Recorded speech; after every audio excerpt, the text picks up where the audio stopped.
We'll talk about that joint committee meeting, but first, you're on a big drive at the moment to remind all EU citizens living in the UK that they have until June the 30th to apply for the EU settlement scheme to continue living here illegally. It closes after then. Now, 5 million EU citizens living here already have done that.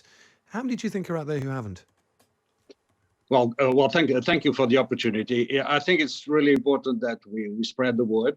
There's less than a month left for people to apply.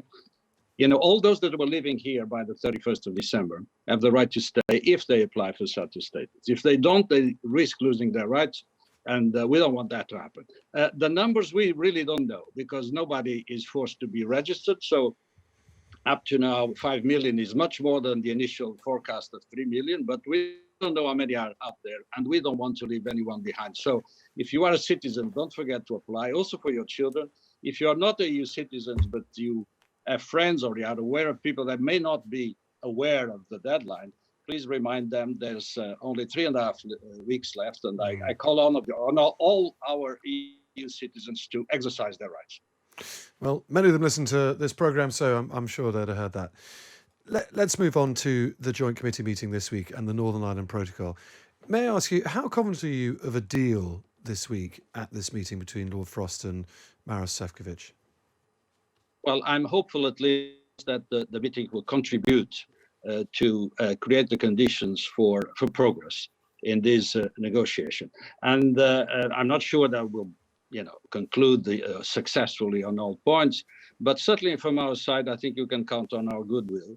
Let me be clear about one point, Tom and Jack, because I observe and follow the discussion in this country. The protocol is not the problem. The problem was Brexit. The protocol was the solution for the problem that we found consensually between British authorities and European Union representatives. And, nobody claims that there is an alternative. Even those who are against the protocol, and I respect their views, they don't necessarily present an alternative. So when you don't have an alternative, the best course is to implement the one that you have. And that's our call on the British government. I would like to encourage our friends to commit as much as we are committing to finding solutions. And that starts by respecting the commitments we made before. And if that is the case, I think, and we have shown our willingness to apply pragmatism to the implementation of the protocol. Now, you met David Frost last week, I think, as a pre-meeting to the Joint Committee meeting coming up. And what was your message to him? Because I understand you had a fairly frank exchange of views, as they say in diplomatic circles. You need a change of tone. No, I think the combination of lack of progress in the negotiations, in the technical talks, and that's what we're having in the last few weeks, I'm afraid. The combination of that with the creation of an atmosphere of public discourse that is detrimental to us finding those solutions, it can be a toxic combination, and we want to avoid that. So our call is for engagement in the negotiation, sincere and concrete engagement, beginning with delivering on commitments made before, but at the same time contributing to creating a climate, an atmosphere around these talks that is more constructive than the one we're seeing. Because if we don't have an alternative to the protocol, and the alternative to the protocol is unrest in Northern Ireland, or difficulties for the implementation of the Good Friday Agreement, or putting in question the integrity of the single market, we want none of that. Then we need to implement what we have. And for that, we need to both be constructive in negotiations and constructive in the public discourse. So it does rather sound like that you believe David Frost has contributed to what you now think is a more toxic atmosphere, and one that potentially risks violence again on the streets of Northern Ireland. No, I just want to underline that if we want this protocol to work, we have to all to contribute to that in private and in public. That's what we try to do. Okay. Ireland's Foreign Minister, Simon Coveney, has begun to perhaps echo some frustration across the EU with progress on implementing the protocol. And he's beginning to talk about a hardening of the EU's response to what the EU sees as UK's failure to implement the protocol. There seems to be if there isn't progress this week, if there isn't a way forward, a roadmap laid out as Maros Sefcovic has asked for, a need to go to the next step. One diplomat has said in the last day or so, the feeling at the moment is Johnson is taking us for fools. Are you being taken for fools? No, I would never let anybody take us for fools. That's for sure. We're taking this very seriously. But of course, there are limits to tolerance, and there are limits to our capacity to accept behavior that is not incoherent with commitments made in the past. It's a question of credibility, a question of accountability, and ultimately a question of trust. And trust, as you know, is the most important commodity in international relations. And the levels of trust are low right now. So I think we need to improve those levels of trust, because our British friends ask from us for pragmatism. And we have proven that we want to be pragmatic. But pragmatism requires trust. If you don't have trust, and if you create frustration, then these are not the best conditions to find consensual solutions. So I agree with what he said, that the degree of trust is low. The degree of tolerance is going down as well. So we urgently need to reestablish a minimum level of trust that allows us to find solutions. But this being said, Tom, I remain confident that we can get there. And it's important also that this week, as I've heard in the first hour of the program, there's an important meeting of the G7. You know, the G7 will bring together a number of European leaders. Actually, people don't know this, but there are 9 leaders around the table. 5 of them come from the European Union. And Boris Johnson, of course, hosting, and President Biden present as well. So I think that there'll be, and I've been to many G7s in the past. It's a rare occasion of intimacy among the leaders. So I hope that will contribute as well to creating a better atmosphere around the files we are discussing right now. So Charles Michel, who's the EU Council President, obviously will be there, as will Ursula von der Leyen, plus Emmanuel Macron and Angela Merkel. They may take that opportunity to perhaps take Boris Johnson aside to have a fireside chat to try and make some progress during the G7. Well, I don't know. I don't know their agendas, but I believe this issue. I mean, if you think of the context around the G7, right, where we are facing a global pandemic, a global recession, that we want to build back better, that we are facing, strategic issues, our partners in Russia and China and beyond. I mean, these are the biggest, the richest, the democracies in the world. They have always shown leadership, and you were mentioning issues about vaccines as well. This is maybe not the best moment for divisions among allies inside this club of democracy. So I think, and I hope that the overall context will improve even after the G7, and that in our meetings on Wednesday we make progress, and overall that we can come to consistent and coherent and consensual solutions for the problems that we have. All right, just going back to Simon Coveney's point on the need of a harder response in the EU, and you've said tolerance is going down and trust would appear to be a bit of a rock bottom. What does that hardened response look like? Some are beginning to talk about, you're already going down this legal route, you're taking the British government to court already for not implementing the protocol and for extending grace periods unilaterally. But would a harder response, for example, involve retaliatory trade tariffs? That is an option available to you under the agreement. I don't want to anticipate worst case scenarios, but we are ready for worst case scenarios, of course. And there are ways and means within the new agreements that we made, the withdrawal agreement on one side and the trade and cooperation agreement, to address those issues. But I firmly believe, and I hope that we'll not get there, but if we need to get there, we'll get there. But Get to trade tariffs.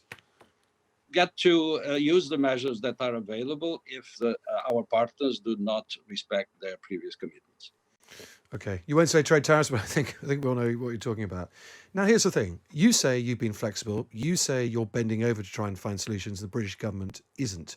But the British government is saying the same thing. So they say they've tabled no less than a dozen papers on how to find a way forward to implement the protocol more pragmatically. The EU hasn't responded in writing to any of those papers. In fact, Lord Frost said the EU this week said the EU needs to show more common sense and pragmatism. You're both accusing each other of having to show more pragmatism and common sense. One or other has to give on this. Well, you would agree with me, this is not unique in diplomatic history, right? That the two sides share a little bit of accusation. So I think, I don't want to comment on what David Frost said directly, but if I look at the track record of these discussions, I find a very interesting moment around Christmas of last year, where we not only agreed on the trade and cooperation agreement, but we also made a very interesting agreement between Maros Šefčovič and Michael Gove at the time on a number of measures that each side was ready to implement in Northern Ireland. And I think we should start from there. And what I see is that what the United Kingdom government accepted to do and agreed to do and committed to do in December is not yet fully implemented. So maybe the best way is to start by implementing what we have already agreed to implement, and on the basis of that, look at further action. And that's why we have, together with our teams, have put together a list of measures that one agrees that are needed. What we want now, and this is my call on the British government, is to accept to put dates and deadlines and firm commitments into all those areas, so that we can agree on a common work plan for the weeks and months to come. Right. And I think you know what the British government respond to, though, don't you? They say that a fifth of all the EU's border checks, a fifth of all the border checks that the EU carries out across the entirety of the Union are carried out between Great Britain and Northern Ireland. How is that a pragmatic approach to implementing the Northern Ireland Protocol? Recognize those figures, Tom. I think there's a certain degree of statistical manipulation in that statement, because it's very difficult to compare what you do in Rotterdam when you have to deal with big containers coming from China and what you have to do in Northern Ireland with very small parcels and very small items. So the comparison is not a valuable one. We have shown in Northern Ireland a degree of pragmatism that we have shown nowhere else in the world. Let me give you this element of contextualization. It is the first time in history that the European Union outsources to a third country the control of its external border. We are doing it together with UK, but it's the responsibility of the United Kingdom. It's the first time that we do this. This shows the degree of pragmatism, but also the degree of our commitment to peace and prosperity in Northern Ireland. We have been committed to the Good Friday Agreement, to peace and prosperity in Northern Ireland ever since the process started and even before, and we continue to be. So it's very difficult for me to accept, for instance, if I make accusations that I hear that the EU ignores Northern Ireland, doesn't care about Northern Ireland. That's absolutely contrary to the truth. The protocol is the proof that we want, in spite of Brexit, in spite of the Brexit chosen by the British side, that we still want to preserve the Good Friday Agreement, and we want to create the best conditions for people and business in Northern Ireland. But that's the only way forward. Implement the protocol in a pragmatic and balanced way, and that's our call on our British friends. All right, let's move on to a couple of other quick issues. Jack wants to talk to you as well. Travel. You're Portuguese. You are EU first and foremost with the job you currently do, but you would have been pretty disappointed that your mother country was taken off the green list for British tourists this week. And now not a single EU country is on the UK's green list for travel.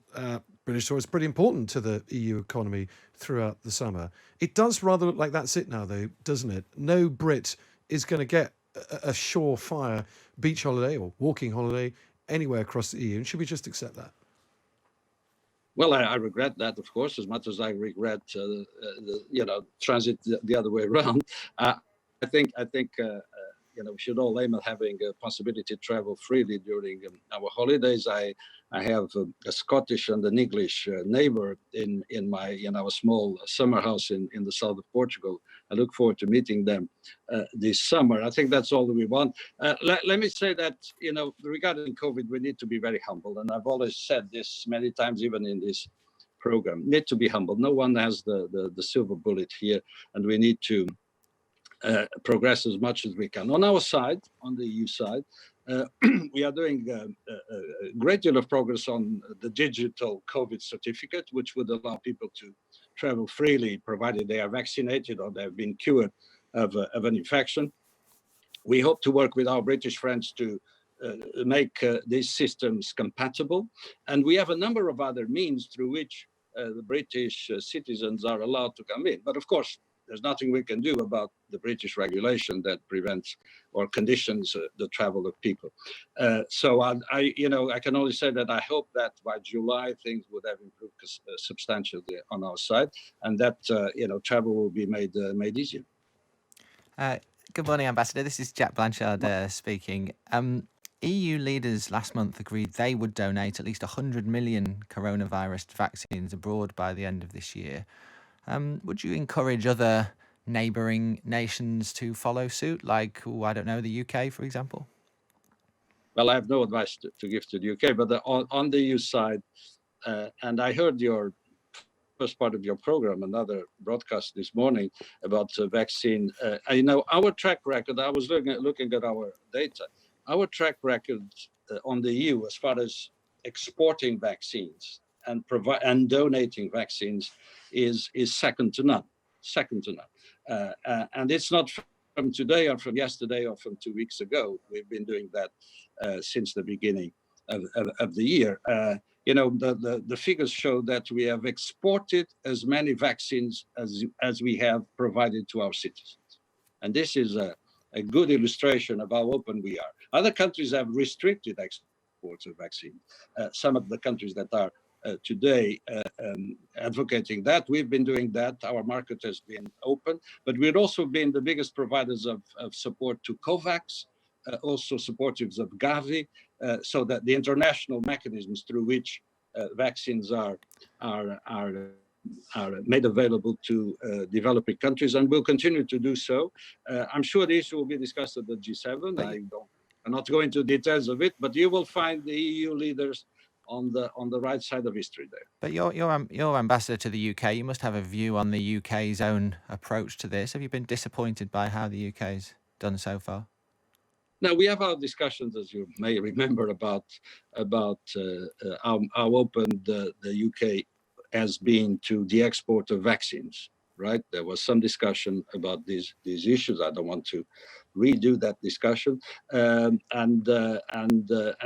about the availability of vaccines to the other world. What I see today, and let's be positive about it, what I see today is a wave of expression of solidarity towards the rest of the world that we can only support. But just finally, though, would you be disappointed to see richer nations vaccinating children when there's still so many older people in developing countries and healthcare workers who've had no vaccines at all?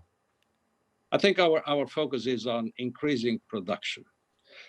Options are made more difficult if there is a scarcity of availability of vaccines. So our focus has been, for many months now, increase the production, open the markets, and allow us to be able to address our own domestic issues, and increasingly so the needs of the international community. Because it's clear we will never be safe until everybody's safe. Ambassador, we'll let you go now, but just before, when we last spoke, you said you hadn't yet had a chance to catch up with your old friend Boris Johnson since your arrival in London because of the pandemic. Now, he's your old friend because you were once the EU Commission spokesman when he was a journalist in Brussels, and you had a lot of good scrapes together. Have you had your catch up yet? Yes, I did. In the margins of a G7 foreign ministers meeting, the Prime Minister was kind enough to welcome me. This was, after we have sorted out a few issues on diplomatic status, and he was kind enough to, in public, to acknowledge my arrival and to welcome me to the United Kingdom. So I was very glad to be able to talk to the Prime Minister. And did you reminisce about some of his finer works in the Daily Telegraph, blowing up the Berlaymont and making bananas straight and the like? Well, diplomats sometimes write memoirs, and maybe one day, if I have time, and tell. So.